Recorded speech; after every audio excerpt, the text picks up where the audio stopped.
Monofocal కావచ్చు, trifocal కావచ్చు, ఈ టోరిక్ కావచ్చు.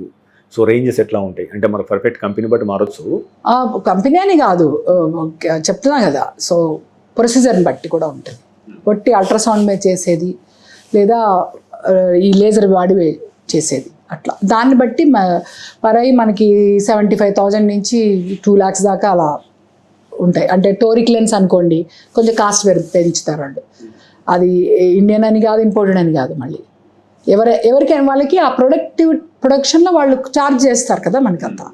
సో మన కంట్లో ఉన్న అందుకని స్పెరికల్ పవర్కి కొంచెం తగ్గుతుంది, సిలిండర్ పవర్ ఉన్న వాళ్ళకి కొంచెం పెరుగుతుంది. అది చిన్న వేరియేషన్స్ ఉంటాయి. అవి కూడా ఒక 5,000 to 10,000 వేరియేషన్స్ వస్తూ ఉంటాయి అన్నమాట. అట్లా సో పరై అట్లా 75 నుంచి ఇట్లా రేంజ్ ఉంటుంది. అంటే ఇంకోటి మేడం, యాక్చువల్గా అంటే ఇప్పుడు క్యాటరాక్ట్ సర్జరీ చేయించుకోవాలంటే హైదరాబాద్ లాంటి అంటే సిటీస్లో ఎక్కంచెలు మొదలై ఎక్కడ పూర్తవుతుంది? అంటే ఎంత తక్కువలో చేయించుకోవచ్చు, ఎంత ఎక్కువ దాకా కూడా ఉన్నాయి. ఇప్పుడు మా లాంటి ప్లేసెస్లో మాది కొంచెం ప్రీమియం ప్లేస్ అయినా కూడా మేము కూడా పరై 18,000 నుంచి ఆఫర్ చేస్తాం. 18,000 నుంచి మెడ్ ప్లస్ లో అదే మెడిసిన్ అదే క్వాలిటీ, మార్కెటింగ్, డిస్ట్రిబ్యూషన్, ఇంకోటి అంటూ వీళ్ళకి అదనపు ఛార్జీలు ఉండవు. అందువల్లే 50 to 80% డిస్కౌంట్ లో మనకు అందిస్తున్నారు.